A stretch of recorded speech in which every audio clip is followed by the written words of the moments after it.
All right, now to do our very last in our series of World Cup squad previews of all the provisional squads. Like I said earlier, we're now going to Asia as well as CONCACAF. We're going to be talking the USA as well as Mexico, South Korea, Japan and Australia. And to do that, I'm joined by Mark Haskins, our resident football analyst on the World Cup, to discuss a little bit more about these notables, the notable exclusions, as well as any of the surprise packages. Thank you very much for joining us again. It's glad to be here again. Thanks for having me.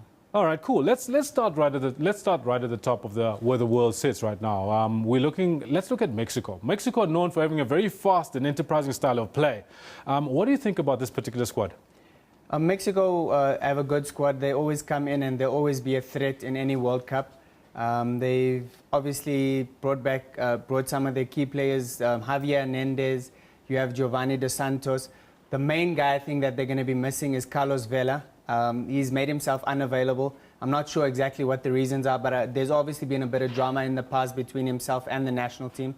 But also you've got a guy like Salcido, who is a seasoned campaigner. He's been at a few World Cups already. So they've got a good balance within their team, and I think they're definitely a team to look out for. They're in a group with Brazil. So I think they're playing the opening game of the World Cup again, just like they did in South Africa. So definitely a team to look out for. Well, actually, like you mean the opening game is the Brazil-Croatia one? No, Brazil-Mexico, I think it is. It's Croatia. It's Croatia. Okay, oh, yeah. my mistake. No, it's all good. That's why both of us are here to do it together, no? Yeah. All right. Now, one of the big interesting stories here is Dos Santos, the youngster. He's the only player apparently in this entire squad who's never played for a Mexican local team.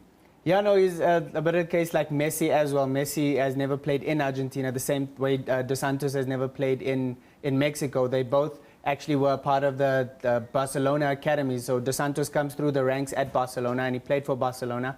And he's moved on since. He's played in England as well. So he's definitely one to look out for. The fact that he hasn't played in Mexico shouldn't count for anything. I think he's a quality player. And I think someone that Mexico and Mexicans will be looking to do really well for them at the World Cup. No, fair enough. I think that's a very valid point that you put out there. It shouldn't count for him at all, count against him rather at all. Now let's look at the USA. Now at the USA, we've got one or two that would have been unknown prior to the 2010 World Cup. Are there a couple of players in there that you think we should be looking out for? Yeah, definitely the USA have some quality players. I think the funny thing is that their biggest star is probably their coach, Jürgen Klinsmann. He's won the World Cup as a player, and he's led Germany. He led Germany in the 2006 World Cup to third place. But they definitely have quality players to look out for, the likes of Clint Dempsey, who's played in England and he's done really well. You have Landon Donovan, who's been in the national team for many years now. And you also have Tim Howard, the goalkeeper, who plays for Everton. And then they've got a lot of players around them as well. You have Michael Bradley, who's played in Italy. So they have a really good squad, and they are a team that's going to be difficult to beat as well. The problem for them is that they're in the group of death, along with Germany, Portugal, and Ghana, I think it is. So it's going to be a tall order for them, but they have the players to do well. Right. Okay. Let's now move off the continent of North America, Central America, go through to Asia, where we now encountered with Japan. Now, Japan basically they've been pretty interesting of late in terms of how they perform. They co-hosted with South Korea, who we're going to cover a little later on. What do you think about this particular team? Yeah, Japan are always they're a tough team to be. They've been Asian in the Asian region. They've been the front runners along with South Korea for a long time. They definitely a team, when they come together, they can cause a threat to any team. They have quality players like Honda, they've got Shinji Kagawa. So they have players who can step up when crunch time comes that, can make a difference for them. So they've got a good all-round team, and they work together as a team, and so that should help them a lot.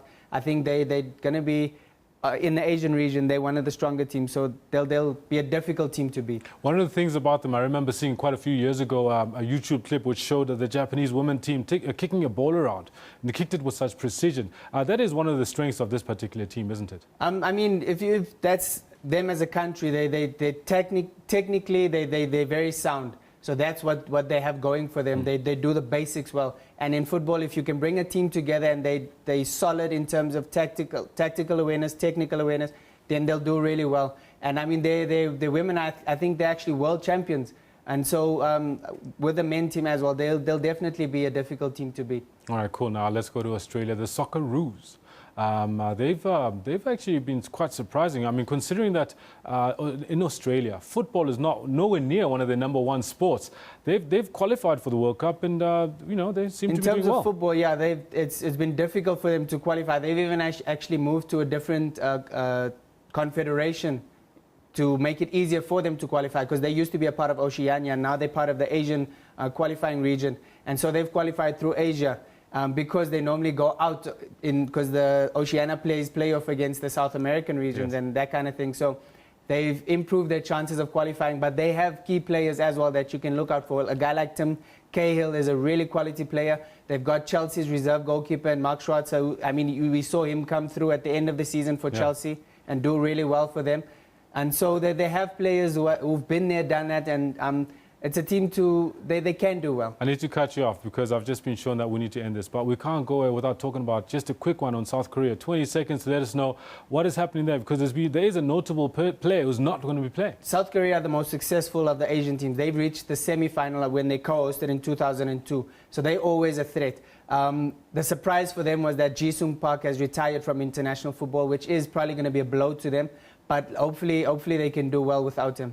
All right, I want to thank you very much, Mark. We're done with this. There's a photograph of the man, Ji-sung Park. At 33 years old, the man has retired out of international football, but we hope that they come up with other stars as we go along. Yeah, definitely. This is a stage for them to come through. No, thank you very much, Mark, and we do thank you for coming through and sharing with us. We will be doing a lot more of this as we get closer and closer to the World Cup, as we get closer and closer to those last 23-man squads. Thank you, sir. All right, Saya.